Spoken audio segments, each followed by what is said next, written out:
Hello, my name is Ramsey Sanchez, and I'm so glad you're here today because I get to talk about updating, cleaning, upgrading my MacBook Pro Retina 2013 model.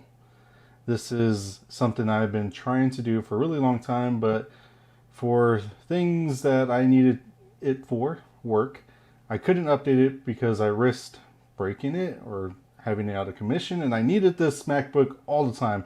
I've had this MacBook since 2013, so all of you legends out there who are using your MacBooks longer than 7 years, my wife being one of them, she has a 2010, I believe, MacBook, and that thing is ancient, and it still runs. That's why I love Apple. So, but like all other machines, you have to keep the maintenance going on them, and so when I changed jobs this year, 2020, I had the opportunity to say to myself, hey, I need to update this thing because I no longer am using it because I have computers at work. So without further ado, let's get right into it.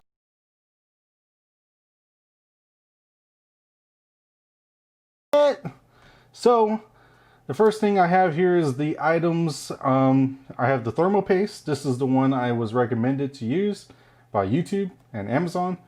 I have these screwdrivers. These are some other ones that were recommended specifically for the MacBook. They have some really great tools in there that I'm going to go ahead and keep. I could return them, but in case I ever need to get back in my MacBook, I have these tools available for me, and so I'm going to go ahead and keep them. That's the important thing for me.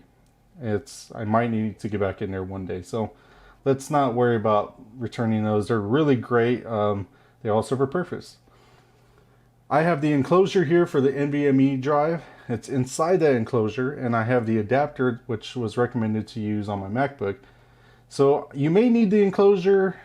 I ended up not needing it for some reasons we'll talk about later. This is the enclosure. It's really good.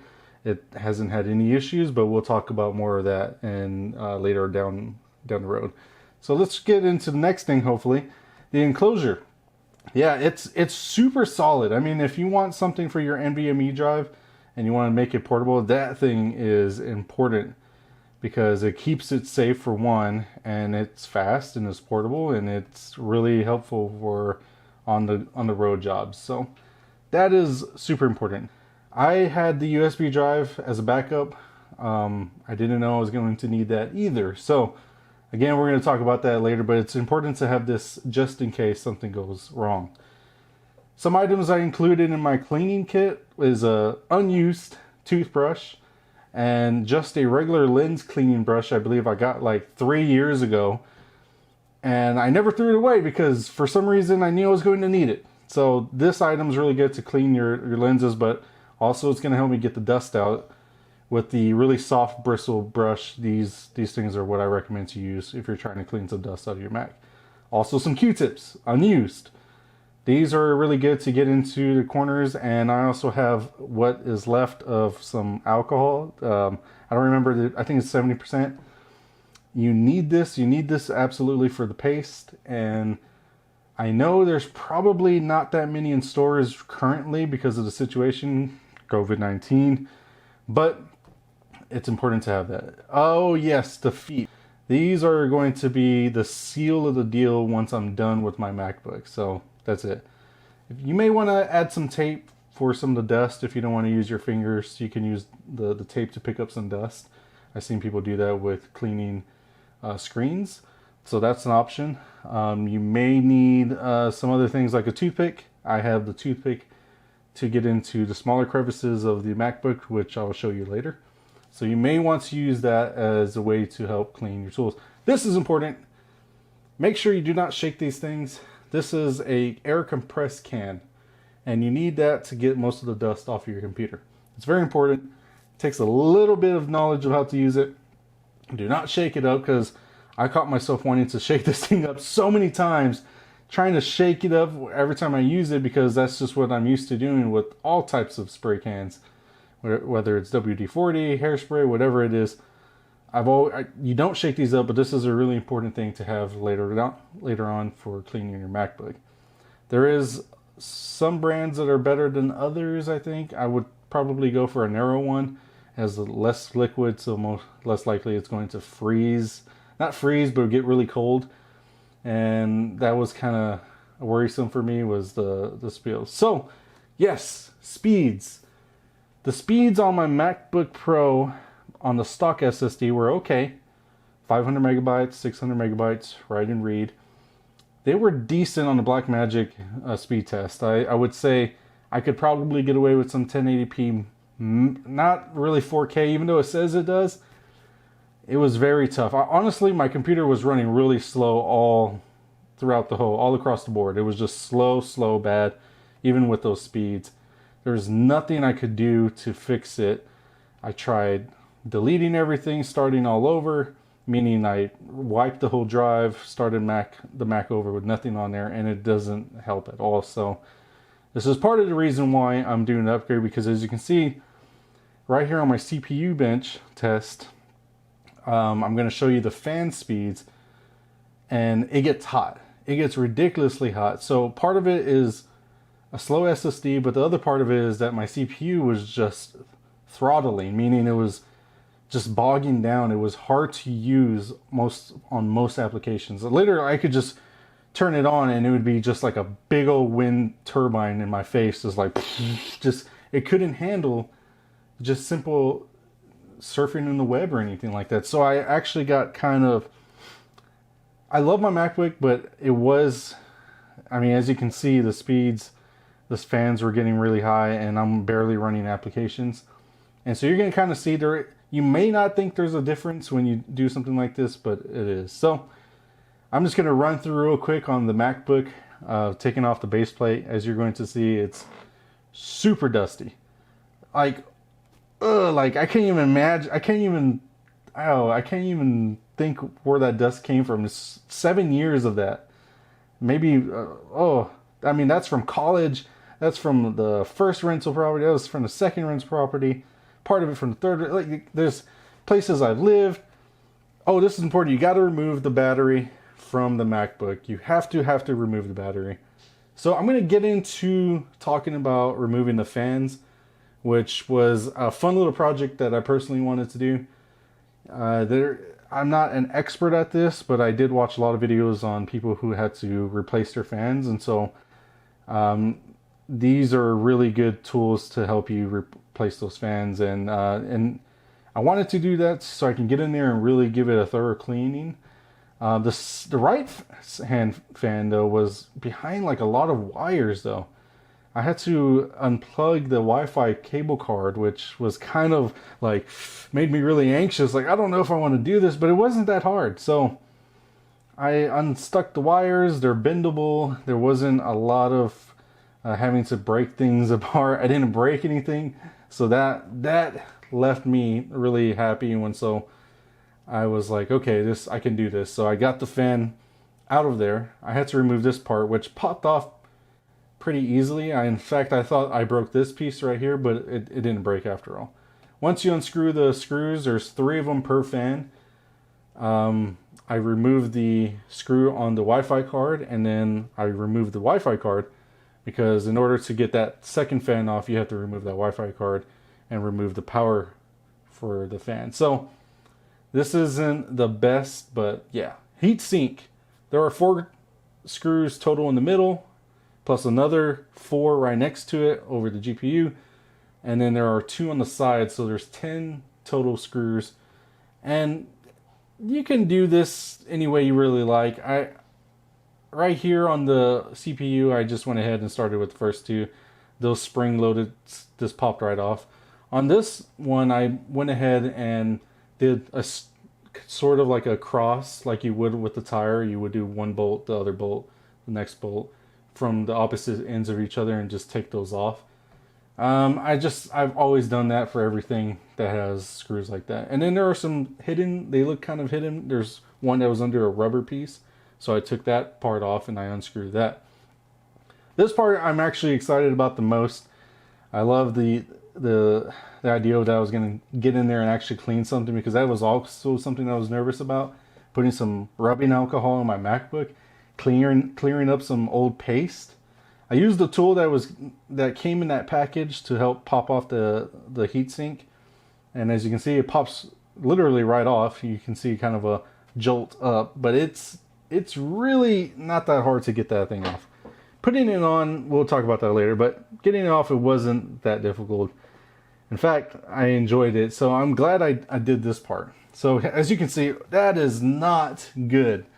Look how dry and gunky that looks. No wonder my MacBook struggles so much. My Mac needed a deep cleaning. So I started with the fans. The fans needed some cleaning, I thought. So I'm unscrewing the fans and I open it up and I'm thinking, actually, it doesn't even look that bad. It's literally just the blades that have the dust in them. But the fans are already out, so I said, since we're here, let's go ahead and just give them a good brush and clean. And as you can see, I'm hitting it with the air compress can, and that dust is just flying right off. And if you hit it just right, it's going to come off without any hassle, really. And you know, I started thinking to myself, you know, it does make a difference. I'm going to show you here that when you give it a brush and a clean, it does look a lot better. Here's a before. Actually, this is an after, and there's the before. So look at that. But it's only in the blades. The dust is literally only in the blades. So I question if I needed to look at that. The dust is coming right off. Boom, boom, boom, boom. That's it. I question if I even needed to take the fans out because there was hardly any dust inside. You know, that's not going to hurt your MacBook. And if you are just wanting to get that dust out, you can do that. I hit the heat sinks a little bit with some air. Honestly, you could probably have just done that with the brush. I don't know. There's little slots in there, so I went ahead and shot some air in there to clear out any dust, but it doesn't really matter. I don't know if that makes a difference, but here's my favorite part. Getting to finally take out that old gunky paste. I used the alcohol right here with the Q-tip. I went in circular motions in order to just kind of break it up and make it less messy. And I used a paper towel with the rubbing alcohol too. I thought there was some leftover paste, but that is just literally looks like burnt marks from paste just being burnt onto that CPU heatsink thing. That was just like phenomenal, crazy for me to see that. I was like, what is going on here? This is insane. There's literally a big burnt Z looking part right in that heatsink. I couldn't believe it. I thought it was more paste, but it was just there from 7 years of it being burnt in there. So I want you to see this part. This is why you need the air compress can when you're trying to blow. Look at that. Boom. Boom. It's like a sheet of dust is right on my MacBook Pro. There's like a sheet of it for sure. And it's across the whole MacBook Pro. And I'm trying to be careful with the air compress can because I know that it can shoot out liquid and it's very important you don't get any of that in your MacBook, so you have to do it in burst. I went ahead and got some cleaning tools out and started kind of just dusting it. This is the part where I was like, okay, this is where I can finally do the cleaning of the MacBook. Once I get the heatsink out, the fans out, I can start cleaning up right here. And the important thing is that you want to be really gentle. That's why I say use a soft bristle brush, because all those little parts, all those little components are meant for something, and I just don't want to break anything. So even just putting that plastic toothpick was very, you know, it was anxious for me. Again, like I said, I was anxious doing this. So again, this is a good point to tell you that you may not want to use metal parts to do something like that. You don't want to scratch anything up or damage anything. And remember right there in the middle, you'll see that my battery is disconnected. So before all this happens, like I said in the beginning, disconnect. Thermal paste cleaning on the CPU itself and the other chips. It's really important to be real careful here. But I've seen a lot of videos, I did a lot of research, and again, you do this with your own cautions, but same principle. I mean, same practice I had. I got some rubbing alcohol, got the little Q-tips there, and I just went in circular motions to remove that paste, and it just came right off. There is a black sticker with some adhesive around the chips that you do not want to remove, because if you do, apparently it loses the stickiness.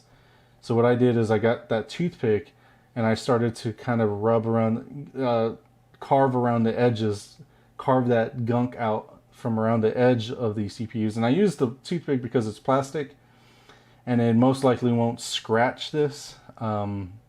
but you have to be real careful. I slow it down to kind of show you how slow I was doing this, and I was getting under the adhesive part because I didn't want any of that extra stuff being in there when I'm using my computer, basically. And I figured that if there is any residue, the new paste will go ahead and cover up that old paste and keep it away from my CPU.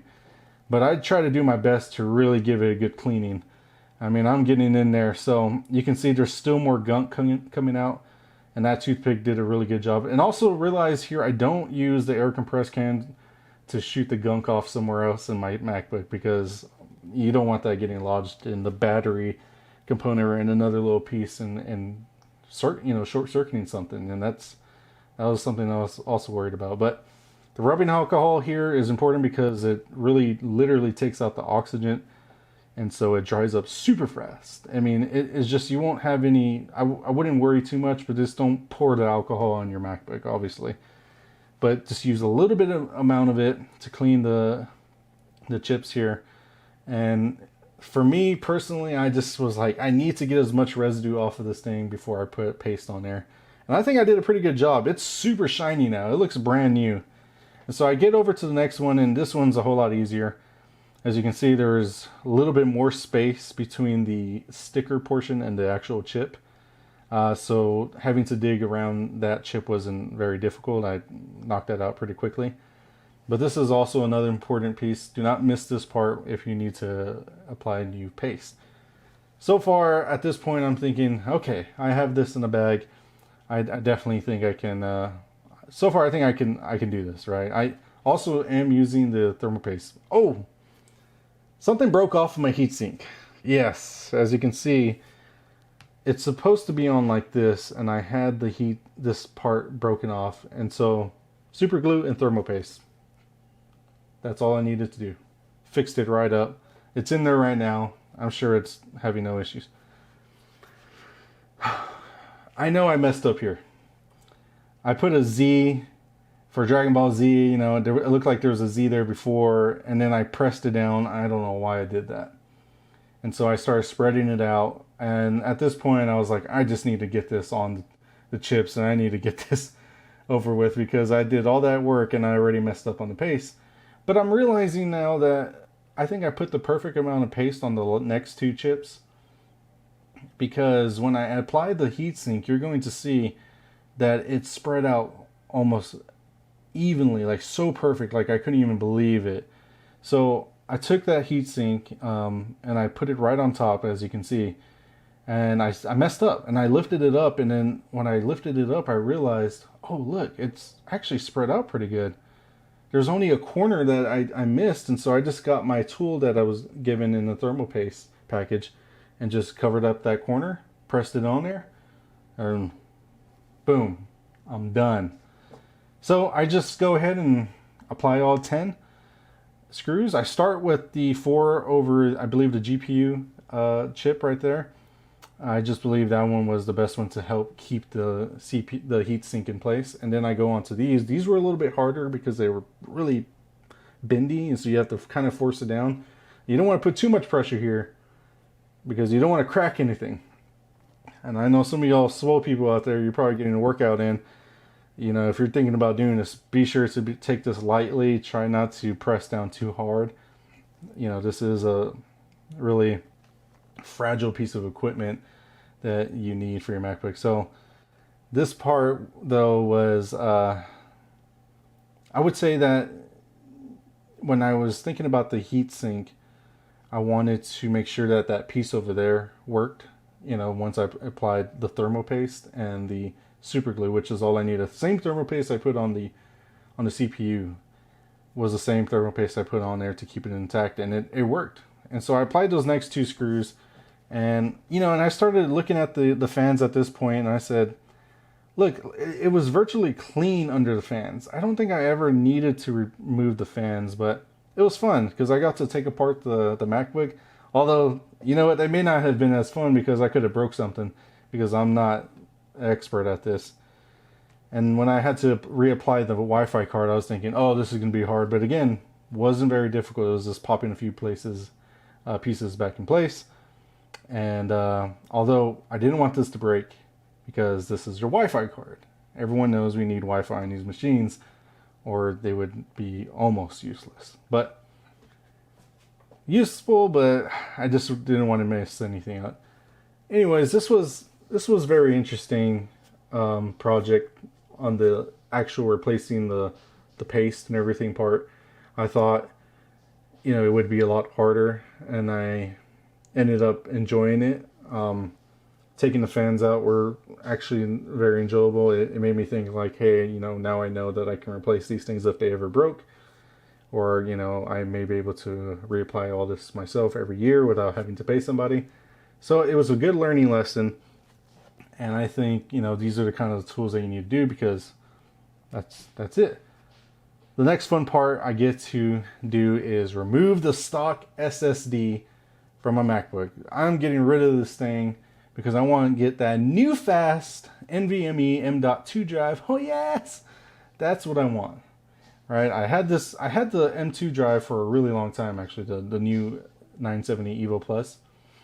I had that for about, I don't know, 6 months. I was using that in the enclosure to edit video off of. But I figured, you know what, my MacBook deserves to be upgraded, so I got this adapter, which was recommended by a lot of people who use this for their MacBooks. And it's been working really well. It's really not hard to pop in. It comes with the adapter and the screw that you need to put in to the MacBook. But I believe I just used the same one that came with the MacBook. The NVMe drive literally pops right in. It's the same size as the stock SSD. And the adapter and the port for the MacBook isn't quite the same as an NVMe current gen port, like you would see on the newer motherboard. So you're not going to see that much improvement on speeds, because I believe it's a PCIe 4 port, which is not going to utilize the full advantage of the full capabilities of the drive. But here we go. This part's important. Remember, when you pop this in, you look for that pop. There's kind of like a feeling. Also, you want to make sure that the back of the SSD is lined up with the screw mount on the back of the SSD. So you really got to kind of force that in, but it wasn't very difficult. Just kind of be careful because those connectors are important as well. So I get it on there. I'm excited. I believed I had the proper OS on here, but I did not. So when I used a program called SuperDuper, but it didn't give me a bootable OS drive of Mojave. Actually, I was trying to do High Catalina, but it didn't work. So here I am plugging in the battery, because once you're done with everything electrical, you got to plug in that battery. So I'm plugging in the battery and I'm thinking to myself, yes, like now I'm going to turn this thing on. It's going to boot right up. And I'm going to have like really cool music playing. And I'm going to have the OS working just fine. But it didn't turn out that way. Once I realized that the MacBook, once I realized that I didn't know that it wasn't going to boot, I had to then improvise. So I'll show you here in a minute what happened. Once I got the back plate open, I turned it on, and all of a sudden I get this lock on my screen. And I had to go and do a bootable disk of Mojave. So that right there you see is on a USB drive, which I will plug a blog into the description to show you how I got a bootable USB drive. But basically, you put the OS on a USB drive, and then you you download it onto the NVMe drive, which I'm doing right here. So now it's going to be on my new drive that I called Mac OS. So problem solved. There was nothing that I needed to worry about, because these things happen all the time. There's literally so many different ways to put a different OS on your NVMe M.2 drive. So when you're trying to boot, there is no one specific way, but this one was the way I'd used, and it worked out just fine. So I am installing Mojave on the SSD, the Evo Plus. I didn't have to upgrade my Evo Plus, which I'll talk about here in a minute because that may be a concern for some people. However, once I was able to figure out how to get the bootable drive and I'm unloading it to the SSD, I'm starting to realize, okay, I have to make sure that my MacBook is actually booting onto the NVMe. I know I see it right there, it's working, but in some ways I'm kind of skeptical about these kind of things. I want to make sure that if it really works. So at this point I was thinking, ooh, it may not work, it's going to stop at the last second. It's going to stop right there at the end, and I'm not going to have the drive. And it did, it stopped, but then boom, it worked. There it is. There's the Apple logo. I'm excited, so it's going to load up here, and I'm going to just kind of skip through some of it. It took a little bit of time. I'm not sure why it did, but ended up doing it. I set up the Mac, and we were in business, baby. There it is, Mojave on my 970 Evo Plus with some really fast speeds. 1200 write, 1400 read.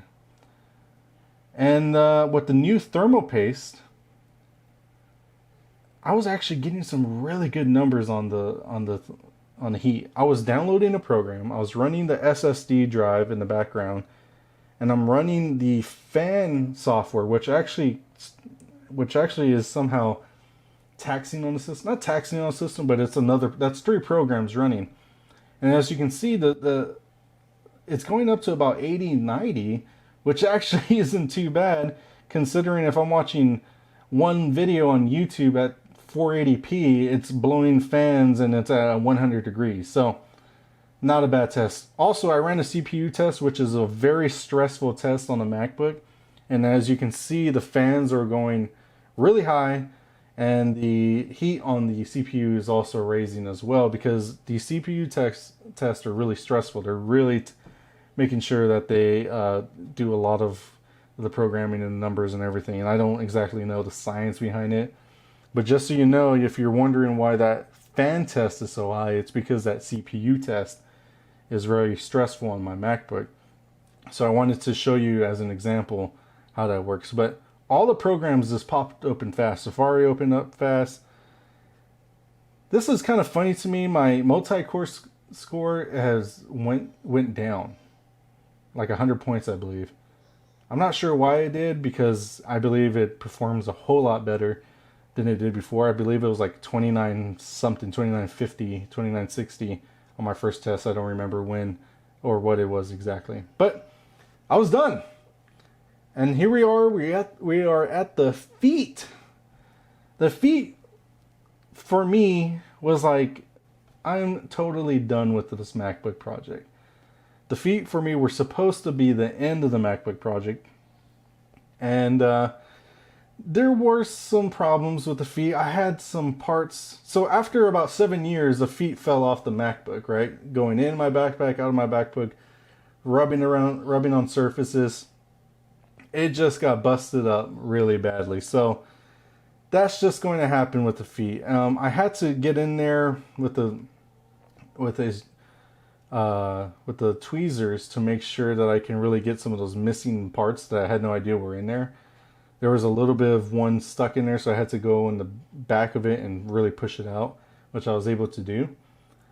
And so just so you know, I would make sure to go inside the base, those feet holes, and pull out anything that's extra, because I may end up keeping you from putting on the new feet, which mainly uses adhesive, but there was some holes in the middle and I realized they matched up. So I was thinking, actually, these do need to go in those holes. It's not just some glue and a piece of plastic. So that was important. I was able to put that on there. And I did notice something that I thought I could fix was the dents on my MacBook. There's some dents in there. And I thought maybe I can go in the back, and I didn't want to mess with it. And there's no way of really fixing that unless you really know how to work with metal and something. So I just went ahead and said, there it is. I'm done with the MacBook. At this point, I have recorded so many things, but then there's a screen issue. I thought it was the computer at first, but then I realized I cleaned my MacBook and then there was this. There's like some, it was weird. So I ended up cleaning my MacBook screen. I was able to get some, I did my research. I had some Clorox wipes, which I think are also very hard to find, but you can always find some generic cleaning wipes from CVS or any brand really out there.